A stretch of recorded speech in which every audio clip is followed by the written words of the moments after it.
जैसा कि हमने पिछले एपिसोड में देखा कि नाहेजो को बहुत बुरा लग रहा था कि उसने मिंचौल पर शक किया, और इसी गिल्ट में वो एक प्लान करती है कि मतलब वो सोचती है कि वो अपने वेडिंग एनिवर्सरी पे उसके लिए कुछ बढ़िया सा कुक करेगी और उससे माफ़ी मांग लेगी।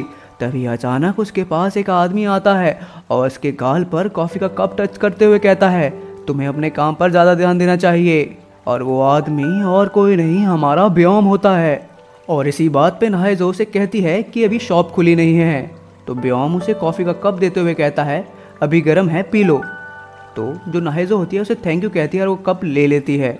फिर ब्योम कहता है कि तुम कुछ कहोगी नहीं, मतलब बिना बताए यहाँ क्यों आ गए, ये भी नहीं पूछोगी तुम अब। तो नाहेजो उससे कहती है, अच्छा तो तुम में इतनी अकल है। और मतलब वो उससे ऐसे फ्रैंकली इसलिए कह रही है क्योंकि वो उससे उम्र में बड़ी है, याद रखना 10 साल का गैप है इन दोनों में। खैर, फिर ब्योम हंसते हुए कहता है, तुम मुझे डांट भी सकती हो और पनिश भी कर सकती हो। तो नाहेजो से कहती है, छोड़ो। पर फिर अचानक वो पूछती है, ब्योम कहीं तुम्हें इन चीज़ों में अच्छा तो नहीं लगता, मतलब मज़ा तो नहीं आता। तो ब्योम पूछता है, किस चीज़ में। तो नाहेजो थोड़ा अलग तरीके से कहती है, मतलब पनिशमेंट लेने में। तो ये सुनकर ब्योम बहुत ज़ोर ज़ोर से हंसने लगता है और नाहेजो उसे देख के कहती है कि हंस क्यों रहे हो, पूछा ही तो है। तो ब्योम कहता है, नहीं मुझे इन चीज़ों में कोई इंटरेस्ट नहीं है। पर वो मन में सोचता है, तुम्हारी बात अलग है। फिर ब्योम कहता है, मतलब उस समय फिर मुंह से जो कहता है कि मतलब अब मैं तुम्हें कभी भी मिलने आ सकता हूँ ना। तो नाहेजो अपने फ़ोन में देखते हुए थोड़ा कोल्ड टोन में कहती है, जैसी तुम्हारी मर्ज़ी, पर इस फ्राइडे को डिस्टर्ब मत करना क्योंकि मेरी वेडिंग एनिवर्सरी है। नाहेजो ऐसे कोल्डली इसलिए बोल रही होती है क्योंकि उसे लग रहा होता है कि ब्योम को पता ही नहीं कि वो शादीशुदा है। पर हमें पता है कि ब्योम तो पहले ही सब कुछ जानता है और मेरे ख्याल से वो कुछ ज़्यादा ही जानता है मिंचौल के बारे में भी। खैर, तो वो उस समय मन में सोच भी रहा होता है कि तुम एनिवर्सरी की बात कर रही हो जबकि तुम्हारा डिवोर्स हो रखा है। पर वो मुंह से एक बात बोलता है नाहेजो को जो कि बहुत गहरी होती है। वो कहता है कि मुझे पहले लगा था कि तुम शादीशुदा हो, पर मैं फिर भी थोड़ा कंफ्यूज था। तो नाहेजो कहती है, कंफ्यूज क्यों। तो फिर ब्योम कहता है कि मुझे बहुत बुरा लगता अगर कोई तुमसे बात करता या तुम्हें कोई लेने आता या तुम्हारे लिए कोई कॉफ़ी लाता, जैसे मैं ये सब कर रहा हूँ तुम्हारे लिए। अगर मैं तुम्हारा हस्बैंड होता तो मुझे बहुत बुरा लगता। मैं तुमसे कहता कि ये सारी चीज़ें तुम्हारे लिए सिर्फ मैं ही कर सकता हूँ, पर क्या तुम्हारा हस्बैंड ये सब नहीं कहता। और ये सुनते ही नाहेजो एक पल के लिए सदमे में चली जाती है। फिर बात संभालते हुए वो कहती है, तुम अभी बहुत छोटे हो इसलिए तुम्हें नहीं पता, ये सारे काम तुम्हारे कुलीग या फ्रेंड भी कर सकते हैं और हम भी बस फ्रेंड ही तो हैं और ये सारी चीज़ें नॉर्मल होती है। खैर, बस तुम उस दिन मत आना, उस दिन मैं अपने हस्बैंड के साथ बिजी हूँ। और नाहेजो जब ये सारी बातें बोल रही होती है तो ब्योम के मन में तो कुछ और ही चल रहा होता है। वो ये सोच रहा होता है नाहेजो को देख के कि तुम बहुत स्टूपिड हो नाहेजो, तुम्हारा हस्बैंड अभी किसी और के साथ चीट कर रहा है, वो भी किसी यंग लड़की के साथ, और तुम मुझे बच्चा समझ रही हो। और फिर ब्योम थोड़ा कोल्ड टोन में कहता है, ठीक है, मैं तुम्हें एक हफ्ते तक परेशान नहीं करूँगा, you should enjoy your time with your husband. और इस समय हमारा ब्योम सिर्फ एक्ट ही कर रहा होता है गुस्सा होने की, और मेरे ख्याल से वो गुस्सा हो भी सकता है क्योंकि मैं भी होता अगर उसकी जगह पे होता। खैर, फिर नाहेजो को इस बात से थोड़ा बुरा लगता है, पर वो सोचती है कि उसने सही किया, उसे बता दिया कि वो शादीशुदा है। और वो ये भी सोचती है कि शायद अब ये उनकी दोस्ती का आखिरी दिन भी हो। ऐसा कुछ भी नहीं है नाहेजो। खैर, फिर सीन शिफ्ट होता है मिंचौल और यूनारी पर। दोनों सेक्स उसके बाद आराम कर रहे होते हैं, पर यूनारी के मन में बहुत सारे सवाल घूम रहे होते हैं। वो अपनी बेस्ट फ्रेंड की बात याद कर रही होती है। जब वो दोनों बात कर रहे होते हैं, मतलब यूनारी है और उसकी बेस्ट फ्रेंड, तो यूनारी उस मिंचौल के बारे में बहुत अच्छा अच्छा बोल रही होती है। वो कह रही होती है कि वो 33 साल का होते हुए भी बहुत अच्छा और यंग दिखता है, उसका स्टेमिना बहुत अच्छा है, वो एकदम बेस्ट है। तभी उसकी फ्रेंड एक सवाल करती है, अगर ऐसा है तो क्या तुम्हें स्ट्रेंज नहीं लगता कि तुम्हारे बंदे का कोई भी अभी तक बंदी नहीं है, मतलब वो अभी तक सिंगल कैसे है। और ये बात यूनारी के दिमाग में घूमती रहती है और प्रेजेंट टाइम में यूनारी मिंचौल से कहती भी है, मुझे तुम्हारे घर जाना है। और ये बात सुनते ही मिंचौल अपने मन में सोचता है, ये तो मेरे घर के पीछे ही पड़ गई है। और वो ये सोच रहा होता है कि यूनारी का घर कितना सही है, अमीर कॉम्प्लेक्स, पास में ट्रेन, सारी सुविधाएं और मॉल, मुझे तो यहीं रहना है। तभी वो नाहेजो को याद करता है कि वो अभी भी उस पुराने से घर में उसका वेट कर रही होगी। वो ये भी सोचता है कि नाहेजो कितनी पागल है, इतने क्लोज आके भी वो मुझे पकड़ नहीं पाई, मतलब वो निशान देखने के बाद भी उसे पकड़ नहीं पाई कि वो चीट कर रहा है। अब वो ये सोचता है कि मैं नाहेजो के साथ कुछ भी कर सकता हूँ, और वो तब भी कुछ नहीं बोलती।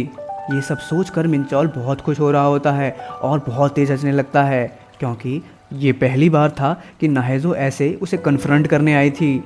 और इस बात को सोचकर मिंचौल और ज़्यादा टर्न ऑन हो जाता है।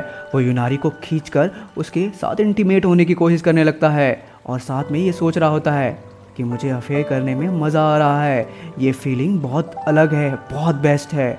मतलब अफेयर करना उसे अच्छा लग रहा होता है। पर सबसे बड़ी प्रॉब्लम ये है कि अभी भी मिंचौल यूनारी का बस यूज़ ही कर रहा होता है। उसके पास नाहेजो तो पहले ही थी और अब उसने यूनारी का भी यूज़ करना चालू कर दिया है। खैर, तभी मिंचौल यूनारी से कहता है, मैं तुम्हें घर इसलिए नहीं ले जाना चाहता था क्योंकि मैं अपनी फैमिली मेम्बर के साथ रहता हूँ, जो औरत तुमने उस दिन देखी थी।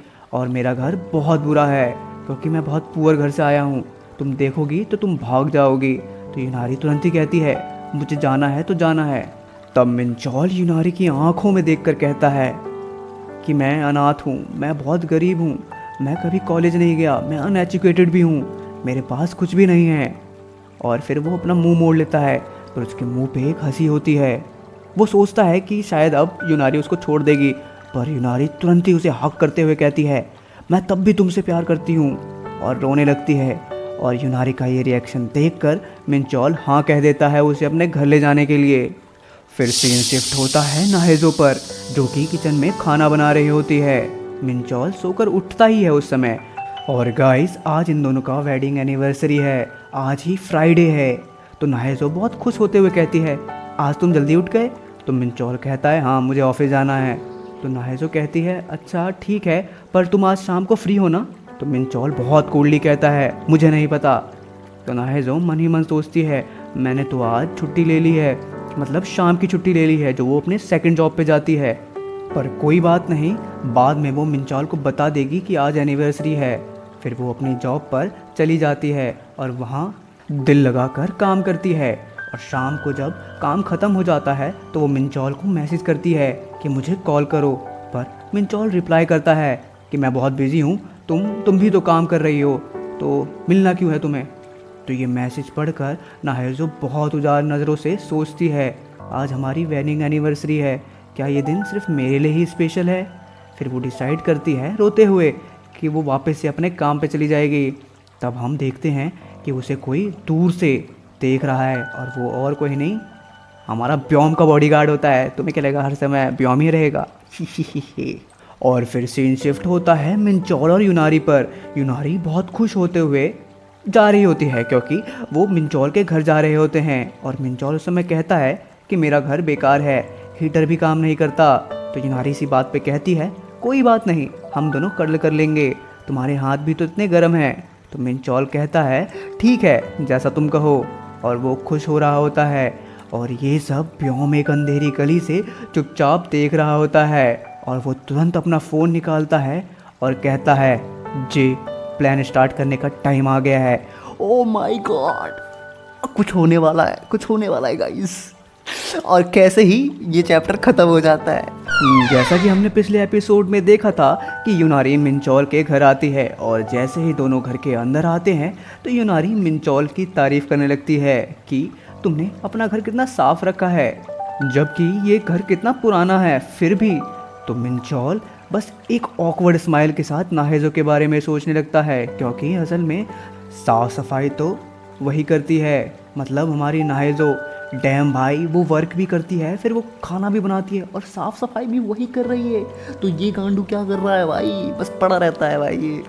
खैर, तभी मिंचौल यूनारी से कहता है, थैंक यू, पर क्या तुम्हें ठंड लग रही है? और ये बोलते ही वो उसे बेडरूम की तरफ ले जाने लगता है। और जो हमारी यूनारी होती है वो बहुत खुश होकर उसके साथ जा रही होती है। डैम भाई, फिर से वही होने वाला है यार, इसका तो ख़त्म ही नहीं हो रहा। खैर, और जैसे ही वो अंदर आते हैं तो मिंचौल यूनारी को किस करने लगता है, एंड देन वो उसके साथ इंटीमेट होने लगता है। पर सबसे बुरी बात मुझे वो लगी कि वो उस समय नाहेजो के बारे में सोच रहा होता है कि कैसे वो नाहेजो के लिए बहुत सैड फील कर रहा है, क्योंकि वो उसको चीट कर रहा है। आधी घंटा मेरा सैड फील करना है। खैर, वो ये सोच रहा होता है कि कैसे उसे चीटिंग करने में मज़ा आ रहा है। और ये जो दोनों चीज़ें कर रहे हैं, चीज़ें जो तुम्हें दिख रहा है, वो नाहेजो के बेड पे ही कर रहे हैं। डैम भाई, मतलब आज उनकी एनिवर्सरी है और मतलब ये सब हो रहा है। भाई I can't do this, like मैं इसको डब कर ही नहीं सकता, आई एम स्किपिंग। फिर हम ब्योम को देखते हैं, जो कि हमने पहले देखा था कि वो किसी प्लान को स्टार्ट करने वाला है। तभी वो अपने कपड़े बदलता है और एक शॉप में घुसता है, जहाँ से वो कुछ सामान लेता है बल्क में। और जब वो कैशियर के पास जाता है तो वो देख के हैरान हो जाती है कि ये बंदा इतने सारे हीटिंग पैड क्यों ले रहा है। और बता दूं गाइस, हीटिंग पैड होता है जो चीज़ें तुम्हारे शरीर को गर्म रखती है। और फिर हम देखते हैं कि ब्योम नाहेजो के रेस्टोरेंट वाली जगह पर चला जाता है। वहाँ वो उसकी कुलीग, जो कि पहले से ही बाहर होती है, वो उसे कहता है कि तुम नाहेजो को बुला दोगे प्लीज़। और उस समय ब्योम की हालत एकदम ख़राब लग रही होती है, वो बहुत फीवर में लग रहा होता है। समझ जाओ भाई, ये हीटिंग पैड काम कर रहा है। खैर, फिर हम अंदर देखते हैं, मतलब अंदर का सीन देखते हैं। नाहेजो अपना काम चुपचाप कर रही होती है। तभी उसकी कोवर्कर आती है और कहती है, नाहेजो तुमसे मिलने कोई आया है। और ये सुनते ही पता नहीं नाहेजो थोड़ी सी खुश हो जाती है, नहीं एक्चुअली बहुत ज़्यादा खुश हो जाती है, क्योंकि उसे लग रहा होता है मिंचोल उसको सरप्राइज़ देने आया है। अरे यार, खैर, और वो भागते हुए जाती है। पर जैसे ही वो बाहर पहुंचती है तो वो देखती है कि वहाँ कोई है ही नहीं। वो सोचती है शायद कोई उसको प्रैंक कर रहा है, पर अचानक उसे कोई पीछे से गले लगा लेता है और वो हमारा ब्योम होता है। फिर उसे देखकर नाहेजो कहती है कि आज तुम यहाँ क्यों आए, मैंने तुम्हें मना किया था ना आने के लिए। तो फिर ब्योम उसे सॉरी कहता है, पर अचानक नाहेजो देखती है कि ब्योम की हालत ठीक नहीं है। और जब वो उसको टच करती है तो वो देखती है कि उसका पूरा बदन जल रहा है। और वो उसे कहती है कि तुम्हें इतना फीवर है, तुम यहाँ क्या कर रहे हो, तुम घर पे आराम क्यों नहीं कर रहे। तो इस पर ब्योम कुछ नहीं कहता, बस नाहेजो को देखता रहता है। फिर नाहेजो थोड़ा सोचती है कि शायद उसकी तरह ही ब्योम के घर पे भी उसके पेरेंट्स अब्यूजिव है और वो पुअर तो है ही, तो इसीलिए वो शायद घर नहीं जा सकता। और उसे ऐसा देखकर उसे रोना आ जाता है और वो उसे कहती है कि तुम रुको, मैं बॉस से छुट्टी लेकर आती हूँ, मैं तुम्हें ऐसे अकेला नहीं छोड़ सकती। प्लान काम कर रहा है। और जब नाहेजो वापस आती है तो वो ब्योम को अपने घर ले जाने का डिसाइड करती है। गाइस, नाहेजो की नज़र में ब्योम अभी भी बस बच्चा ही है, तो कोई गलत मत समझना। हाँ, वो उसे घर बस एक तरह से आराम करने ही ले जा रही है। और जब वो घर की तरफ जा रहे होते हैं तो नाहेजो ब्योम की तरफ देखते हुए सोच रही होती है कि मिंचोल तो शायद लेट तक काम करेगा आज, तो मैं ब्योम को मेडिसिन दूंगी और थोड़ा रेस्ट करने दूंगी, उसके बाद वो घर चला जाएगा। और वो फिर मिंचोल को सुबह बता भी देगी कि कोई आया था। पर तभी ब्योम उसे नोटिस कर लेता है कि नाहेजो उसे देख रही है, तो वो उसे एक प्यारी सी स्माइल देने लगता है। तो उसे नाहेजो ये देख कर कहती है कि तुम बीमारी में भी इतना खुश कैसे हो रहे हो। पर साथ में वो ये भी कहती है, चलो अगर तुम्हें कभी भी मेरी ज़रूरत पड़े तो तुम मुझसे मिलने कभी भी आ सकते हो। गाइज, लाइक अ फ्रेंड, ठीक है, कुछ गलत मत समझना। और इसी बात पे ब्योम कहता है, अगर ऐसा है तो मैं डेली तुमसे मिलने आऊँगा। तो नाहेजो उसे कहती है, तुम्हें पिटना है क्या। और फिर जब वो दोनों घर के बहुत करीब होते हैं तो नाहेजो उसे कहती है कि मेरा घर बहुत छोटा है और बहुत पुराना भी, तो तुम्हें ठंड लग सकती है, तो तुम मेडिसिन खाना और आराम करना और फिर थोड़ी देर में अपने घर चले जाना। पर जैसे ही वो गेट पर पहुंचती है तो वो देखती है कि उसके डोर का लाइट ऑन है और थोड़ा पास आने पर उसे कुछ ऐसी बातें सुनाई देने लगती है कि वो एकदम से रुक जाती है और उसकी आंखें फटने लगती है, क्योंकि अंदर से कोई लड़की कह रही होती है कि बस अब और मत करो, बस हो गया। और ऐसे ही ये वाला चैप्टर ख़त्म हो जाता है। चैप्टर 18 की शुरुआत होती है नाहेजो की एक सोच से। वो सोच रही होती है कि एडल्ट्री करना यानी अफेयर करना सिर्फ प्यार ही नहीं बल्कि विश्वास को भी ख़त्म कर देता है और उसके साथ सालों बिताए लम्हों को भी फीका कर देता है। और प्रेजेंट टाइम में हम देखते हैं कि नाहेजो बस अंदर से आती हुई आवाज़ों को सुनती जा रही होती है। वो पीछे हटने की कोशिश करती है पर ब्योम उसे पीछे से पकड़ लेता है और कूल टोन में कहता है, भागो मत, तुम्हें ये देखना होगा। ब्योम की इस ठंडी आवाज़ से नाहेजो अपने होश में आ जाती है और सोचने लगती है। अंदर की इन हंसती आवाज़ों को सुनकर अब मुझे यकीन हो गया है कि जो मेरा प्यार है, मतलब जो हमारा प्यार था, वो अब ख़त्म हो चुका है और हमारी शादी अब पहले जैसी नहीं रही, जिसमें पहले रंगीन चीज़ें हुआ करती थी। अब बस उसमें अंधेरा ही रह गया है। और तभी वो ब्योम को धक्का देते हुए कहती है, छोड़ो मुझे, और भागते हुए अंदर चली जाती है। और ब्योम उसे बस कोल्ड नज़रों से देखता रहता है और फाइनली उसका प्लान काम कर जाता है। देख रहे हो गाइस, उसने कितना तगड़ा दिमाग लगाया है भाई। अब मजा आएगा, जो भी होगा देखते हैं क्या होता है। अंदर यूनारी और मिंचोल बहुत प्यारी बातें कर रहे होते हैं। अचानक नाहेजो कमरे में आती है और चिल्ला के कहती है, मिंचोल। वो उसका पूरा नाम लेती है, कैंग मिंचोल। उसे देखकर यूनारी कहती है, तुम्हारी फैमिली मेम्बर है ना ये, रूम में क्यों आई? और उस समय मिंचोल हैरान होता है कि ये कितनी जल्दी कैसे आ गई, और वहीं एक ही सवाल रिपीट करता रहता है, तुम यहाँ क्या कर रही हो? शिट, यहाँ क्यों आई हो तुम? और फिर आखिरी में कहता है कि हम बाद में बात करेंगे। पर नाहेजो उसे पकड़कर रोते हुए कहती है, मिंचोल, क्या मैं बस तुम्हारे लिए फैमिली मेम्बर हूँ? बताओ, हमने साथ में 13 साल गुजारे हैं। और गाइस, इनको सिर्फ शादी के 13 साल हुए हैं, ये इससे पहले भी साथ में ही थे, लाइक फ्रॉम चाइल्डहुड। खैर, फिर सीन थोड़ा यूनारी पे शिफ्ट होता है, जो कि कोल्ड आवाज़ में थोड़ा नखरों के साथ कहती है, ये सब क्या है? तो मिंचोल उसे बोलता है, इसकी बात मत सुनो। पर यूनारी बिना कुछ कहे बाहर चली जाती है।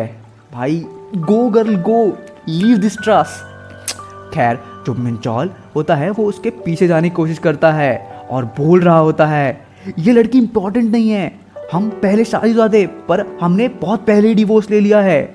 और फिर आखिरी में वो कुछ ऐसा कह देता है, ये तो अब मेरी फैमिली मेम्बर नहीं है, ये बस मेरी एक स्ट्रेंजर जैसी है, मैं इसको नहीं जानता।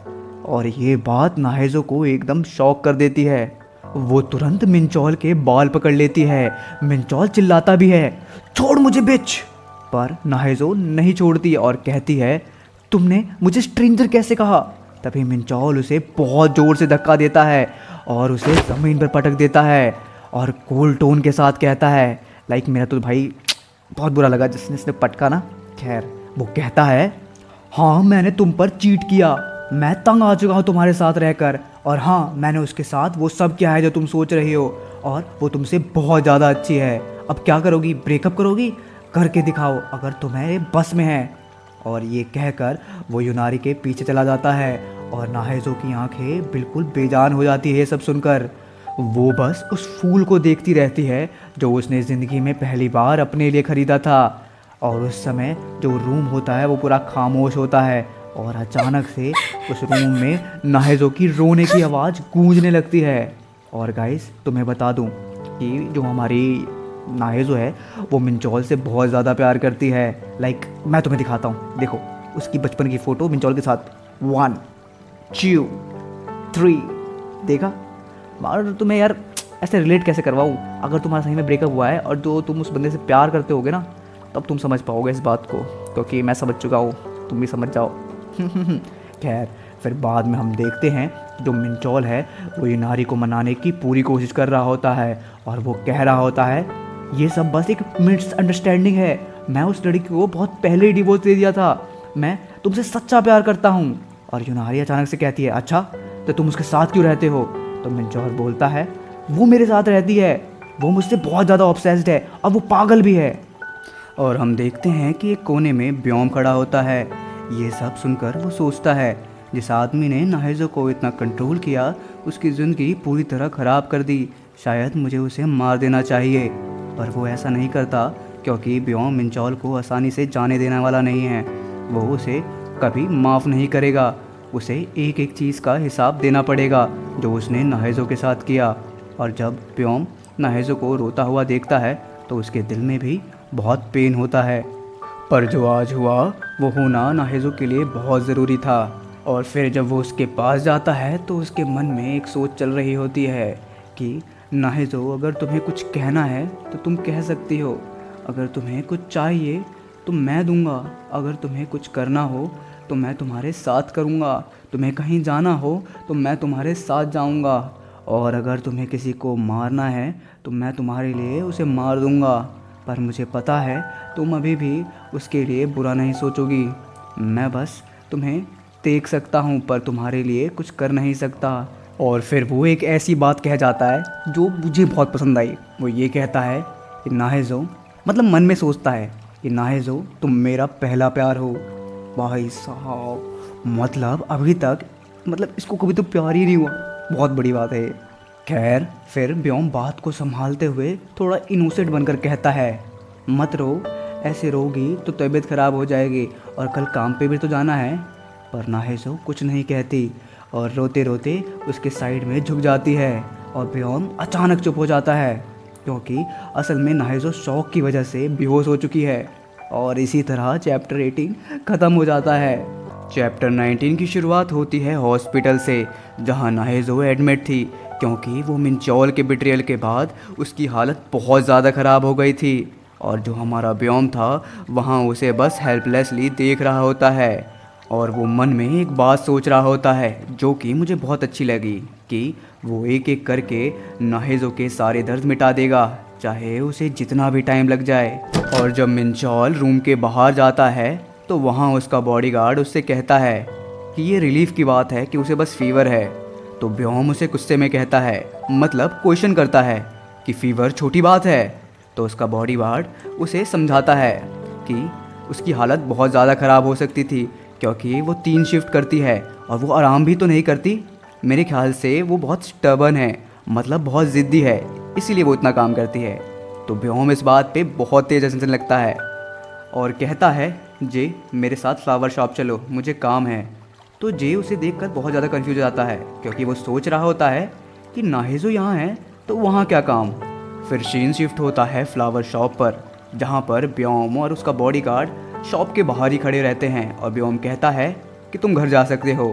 पर जो जे होता है वो कहता है कि सर मैं नहीं जा सकता, मैं आपका वेट कर लूँगा। तो ब्योम तुरंत ही कहता है कि मैं यहाँ पर फूल खरीदने नहीं बल्कि यहाँ काम करने आया हूँ। ओ भाई, देख रहे हो, वो नाहेजो के थोड़े पैसे भी कटने नहीं देगा। खैर वो उसके हेल्प कर रहा है, क्योंकि नाहेजो की नज़र में ये बहुत पुअर है बंदा, तो ये पैसे उसको डायरेक्टली तो दे नहीं सकता, समझे कुछ। खास कोई लड़की मेरे लिए भी ये सब करे मजाक कर रहा हूँ। खैर, और जब वो अंदर जाता है मतलब शॉप के, तो वहाँ पर जो नाहेजो की कोवर्कर होती हैं वो कहती है कि अभी शॉप बंद है। पर जैसे ही वो ब्योम का चेहरा देखती है तो वो चौंक कर कहती है, रोज़ गाय तुम? तो ब्योम स्माइल के साथ कहता है कि आज मैं यहाँ पर रोज़ लेने नहीं आया हूँ बल्कि यहाँ काम करने आया हूँ नाहेजो के बदले। और ये सुनकर नाहेजो की कोवर्कर बहुत ज़्यादा कंफ्यूज आती है और पूछती है कि क्या नाहेजो बीमार तो नहीं हो गई? शिट, आज तो बहुत सारा काम है। पर वो मन में सोच रही होती है कि ये रोज़ गाय और नाहेजो के बीच में क्या रिश्ता है और वो उसके बदले यहाँ काम कैसे करने आया है। फिर सीन चेंज होता है और हम देखते हैं कि वहाँ पर शॉप की ओनर और कोवर्कर कुछ बात कर रहे होते हैं, वो भी सीरियस फेस बनाकर। वहाँ पर शॉप की ओनर कह रही होती है कि हम इससे क्या काम कराए, ये एक दिन में क्या ही सीख लेगा। तो ओनर फिर अचानक कहती है कि हम इसे घर भेज देते हैं। तो तुरंत वहाँ पर जो कोवर्कर होती है वो चिल्लाकर कहती है, नहीं नहीं नहीं नहीं, मैं इस हैंडसम लड़के को मैं नहीं भेज सकती, रोज़ रोज़ मुझे ऐसे लड़के के साथ काम करने का मौका नहीं मिलता। तो ओनर थोड़ा सोचती है और फिर कहती है, क्यों ना हम इसे कॉस्ट्यूम पहना दें और बाहर खड़ा कर दें। तो अचानक से फिर से वो बोलने लगती है, नहीं, इसका चेहरा ही तो अट्रैक्टिव है, हमें इसका यूज़ करना चाहिए। और वो कहती है कि मेरे पास एक बहुत अच्छा आइडिया है। और फिर सीन शिफ्ट होता है फ्लावर शॉप के बाहर, जहाँ पर बार बार लड़कियाँ आ जा रही होती है ताकि वो ब्योम से बात कर सके, क्योंकि वो स्मार्ट है और मैं स्मार्ट नहीं हूँ मैं जेलस हो रहा हूँ। खैर, फिर हम देखते हैं कि जो ब्योम है उसके गले में एक बोर्ड होता है जहाँ लिखा होता है एवरीथिंग इज़ फॉर सेल। और अचानक से फिर वहाँ पर एक क्यूट सी छोटी बच्ची आ जाती है और ब्योम के पास आकर कहती है हेलो। तो ब्योम उस प्यारी सी लड़की को मतलब प्यारी सी स्माइल देता हुआ कह रहा होता है, क्या तुम्हें फ्लावर्स पसंद है? तो वो बच्ची कहती है कि क्या यहाँ पर सब कुछ सेल के लिए है, मतलब क्या यहाँ पर सब कुछ बिक रहा है? तो ब्योम कहता है हाँ। तो वो बच्ची तुरंत अपनी मम्मी से कहती है कि मुझे ये ओपा घर ले जाना है, मतलब वो ब्योम को घर ले जाना चाहती है खरीद के। ओ भाई, खैर फिर और ये सुनते ही उसकी मम्मी बहुत ज़्यादा एम्बैरस हो जाती है और अपनी बच्ची को समझाने लगती है कि ऐसा नहीं होता, हम ओपा को घर नहीं ले जा सकते और ख़रीद नहीं सकते। और तभी व्योम कहता है, सॉरी, मुझे पहले ही किसी ने ख़रीद लिया है। नाहेजो की बात कर रहा है। और वो बच्ची कहती है, कौन? तो व्योम कहता है कि एक ब्यूटीफुल लेडी ने उसे पहले ही ख़रीद लिया है। तो वो बच्ची कहती है कि कोई बात नहीं, मैंने भी किसी को ख़रीद लिया है और उसका नाम जीहू है और हम दोनों शादी करने वाले हैं। है भाई, इनका भी कोई स्टोरी है होगा, शायद कोई लिख दे। खैर अभी तो हम इस स्टोरी पे ही बने रहेंगे। और जब व्योम उस बच्ची की ये बात सुनता है तो वो बहुत तेज़ से हंसने लगता है। और ये सारी बातें व्योम का बॉडीगार्ड दूर से देख रहा होता है और पास्ट के बारे में सोच रहा होता है, जहाँ हम देखते हैं कि वो किसी के सामने मुंडी झुकाकर खड़ा है और वो और कोई नहीं, व्योम का बाप होता है। डैम भाई, देख रहे हो भाई, ये व्योम से भी खतरनाक है और बहुत ज़्यादा स्मार्ट है व्योम से भी। याद रखना, यही है असली गैंगस्टर। तो अभी स्टोरी बहुत तगड़ी होने वाली है, तो प्लीज़ मेरा रिकमेंडेशन है कि देखना, या तो मेरी वीडियो देख लो या तो जाके पढ़ लो, क्योंकि बहुत प्यारी होने वाली है स्टोरी। खैर हम देखते हैं कि वो जे को कह रहा होता है कि तुम्हें पता है मैंने तुम्हें यहाँ क्यों बुलाया है। तो जे डर के बोल रहा होता है कि नहीं सर। तो वो कहता है कि मेरा बेटा कई बार कुछ ऐसी चीज़ें करता है जो किसी को समझ नहीं आती। मैं बस चाहता हूँ जब भी वो ऐसा काम करे तुम्हें बस मुझे इन्फॉर्म करना है। क्या तुम इतना कर सकते हो? और ये सुनकर जे बस डर कर हाँ बोलता है। और प्रेजेंट टाइम में हम देखते हैं कि वो सोच रहा होता है कि मैं रिपोर्ट क्या करूँ, ये जो भी कर रहा है सब कुछ स्ट्रेंज ही तो है। और भाई ये सही बात है, इसकी भी गांड टूट जाएगी अगर सोचो क्या होगा जब मतलब पता चलेगा कि उस बंदे का मतलब जो गैंगस्टर फैमिली है उसका बेटा मतलब ऐसे पुअर लड़की को डेट कर रहा है। आई बहुत कुछ होने वाला है। खैर फिर ऐसे ही सीन कट जाता है और फिर हम हॉस्पिटल का सीन देखते हैं, जहां नाहेजो एकदम से घबराते हुए उठ रही होती है और जैसे ही उसे होश आता है तो वो तुरंत टाइम देखती है और जैसे ही वो टाइम देखती है वो तुरंत डर के बॉस को कॉल लगाती है और उनसे माफ़ी मांगने लगती है कि उसने बिना बताए छुट्टी ले ली। फिर अचानक जो वो बॉस होती है वो कहती है कि कोई बात नहीं नाहेजो, अगर तुम नहीं आई, पर जो तुमने बंदा भेजा है वो एकदम बेस्ट है, उसके कारण मेरे शॉप में आज इतनी भीड़ है जितनी एक महीने में भी नहीं हो पाती। और ऐसा बोलकर कॉल काट देती है क्योंकि वहाँ बहुत ज़्यादा भीड़ होती है। और जो हमारी नाहेजो होती है वो एकदम से कंफ्यूज हो जाती है कि लड़का मैंने कब किया और ये कौन चला गया है वहाँ पर। फिर सीन कट होता है व्योम पर, जहाँ पर उसको नाहेजो की होश में आने की खबर मिल चुकी होती है और वो जे को कहता है कि मुझे जाना पड़ेगा। और साथ में वो ये भी पूछता है कि क्या तुम्हें रेस्टोरेंट में काम करना आता है, मतलब खाना बनाना आता है। तो जे बहुत ऑकवर्ड स्माइल के साथ कहता है, अगर मैं ना बोलूँ तो क्या मैं घर जा सकता हूँ? तो व्योम हंसने लगता है और वहाँ से चला जाता है। पर जे वहाँ पर खड़ा रहता है और वो व्योम को समझने की कोशिश कर रहा होता है कि ये इसकी क्यूरियोसिटी है या ये बस फ़न के लिए कर रहा है। मतलब जो ये नाहेजो के साथ है वो क्या सही में इसका प्यार है या बस ऐसे ही, क्योंकि अगर व्योम चाहे तो वो किसी को भी डेट कर सकता है, लाइक सेलिब्रिटी भी। मैं इसलिए नहीं कह रहा क्योंकि वो बहुत हैंडसम है, क्योंकि उसकी फैमिली बैकग्राउंड भी बहुत तगड़ा है, समझ रहे हो, बहुत पावरफुल फैमिली है उसकी। खैर फिर सीन शिफ्ट होता है हॉस्पिटल में, जहाँ पर नाहेजो अपने कपड़े बदल रही होती है। पर अचानक उसे कल रात की मेमोरीज फिर से याद आने लगती है, जिससे उसे वापस से घबराहट और रोने आने लगता है।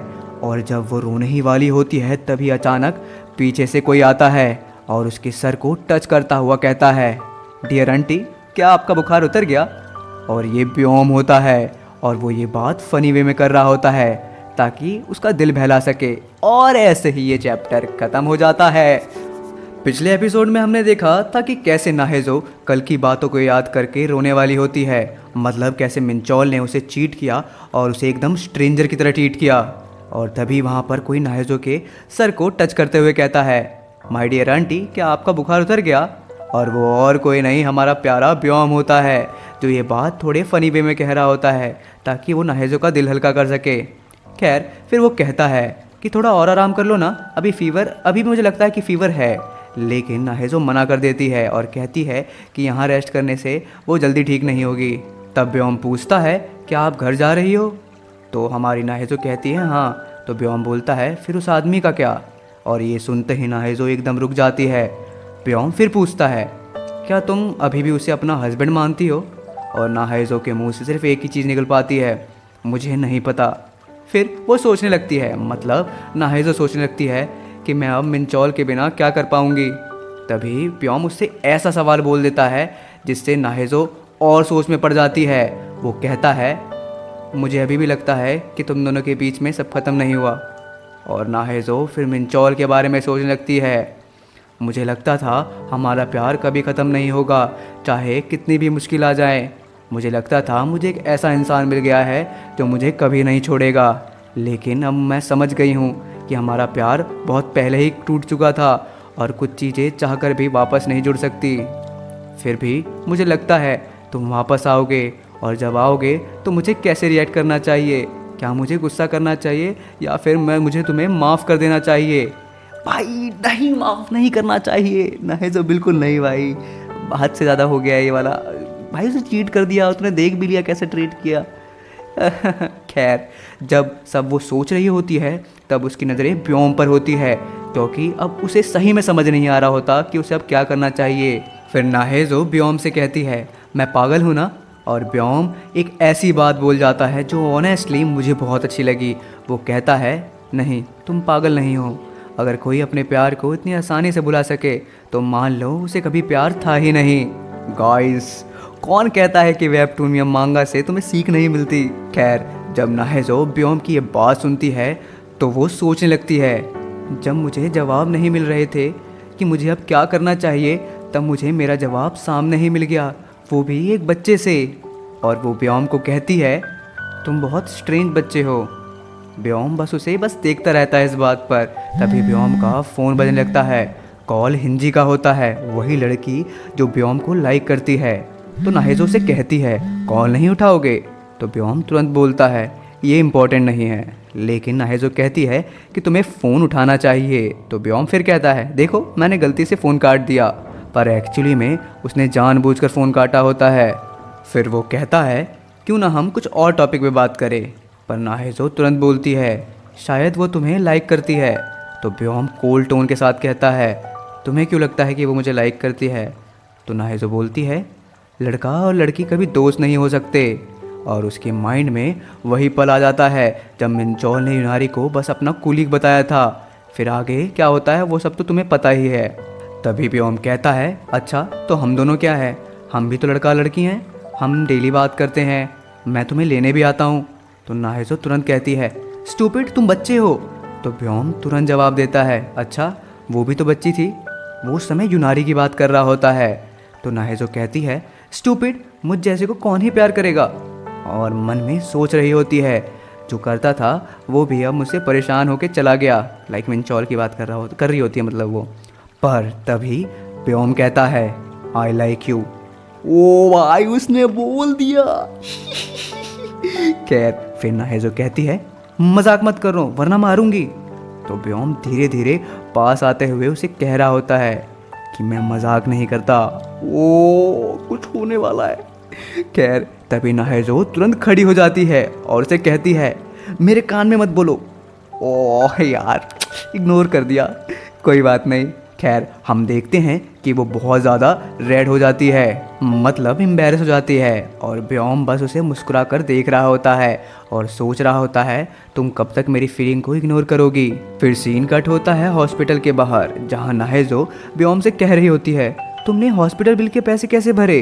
तो ब्योम कहता है मैंने पैसे सेव कर रखे थे। तो नाहेजो कहती है तुम्हें मुझे घर पर ही आराम करने देना चाहिए था, पैसे क्यों वेस्ट किए। कोई बात नहीं, मैं तुम्हें पैसे दे दूंगी। तो ब्योम बोलता है अगर तुम पैसे नहीं दोगी तो मैं डेली आकर तुम्हें परेशान करूँगा। वो फ़नी वे में कहता है ये बात। तो नाहेजो कहती है मजाक मत करो। और तभी अचानक वो कहती है शिट, मुझे रेस्टोरेंट जाना पड़ेगा वरना प्रॉब्लम हो जाएगी। ब्योम तुरंत कहता है कोई बात नहीं, मैंने तुम्हारे बदले अपना एक फ्रेंड भेज दिया है। और फिर सीन शिफ्ट होता है रेस्टोरेंट में, जहां हम देखते हैं कि जे एकदम प्रोफेशनल तरीके से काम कर रहा होता है। खाना बनाना या प्रॉब्लम हैंडल करना सब कुछ बहुत ईजिली कर रहा होता है। लेकिन मन में वो सोच रहा होता है शिट, मैं एक बॉडीगार्ड हूँ और मैं यहाँ पर ये सब क्या कर रहा हूँ। फिर सीन शिफ्ट होता है गली में, जहाँ हम मिंजी और ब्योम के दोस्त को देखते हैं। वो लड़का कह रहा होता है, हे तुम ब्योम को मैसेज कर रही हो, छोड़ दो उसे, उसके पास बहुत सारी लड़कियां हैं, तुम कोई स्पेशल नहीं हो। तो हिंजी कहती है, तुम उसे अपने जैसा समझते हो। तो लड़का कहता है, मतलब? तो हिंजी कहती है, तुम हर लड़की को देखकर स्माइल करते हो, कोई बात कर ले तो खुश हो जाते हो, तुम ब्योम के आसपास भी नहीं हो। और ये कहकर वो वहाँ से चली जाती है। पर मन में वो सोच रही होती है कि तुम कहाँ पर हो ब्योम। फिर सीन शिफ्ट होता है मिंचौल पर। हम देखते हैं कि मिंचौल अभी भी यूनारी को कॉल करने की कोशिश कर रहा होता है, लेकिन उसका फ़ोन ऑफ होता है। तुम्हें लग रहा होगा ना कि वो टेंशन में होगा कि अब यूनारी बहुत गुस्सा हो गई होगी। नहीं गाइस, एक्चुअली में उसे डर इस बात का था कि यूनारी कहीं ऑफिस में ये सारी बातें ना बता दे, नहीं तो उसकी जॉब चली जाएगी। खैर उसके पास अभी कोई कहीं जाने की जगह भी नहीं है, क्योंकि रहता तो वो नाहेजो के घर पे ही था। खैर तभी कोई उसे पीछे से पत्थर मार देता है, और जैसे ही वो पलटता है, चैप्टर यहीं ख़त्म हो जाता है। और अगर तुम जानना चाहते हो कि मिंचौल के साथ क्या होने वाला है, तो कमेंट करो नेक्स्ट पार्ट, और वीडियो को हो सके तो लाइक कर दो ताकि मेरी वीडियो को ज़्यादा रीच मिल सके, और हो सके तो सब्सक्राइब भी कर दो, और साथ में वहाँ पर एक घंटी का ऑप्शन भी है, उसे भी क्लिक कर दो ताकि मेरे अपडेट को मिस ना करो, क्योंकि अब मैं ज़्यादा वीडियो डालने वाला हूँ।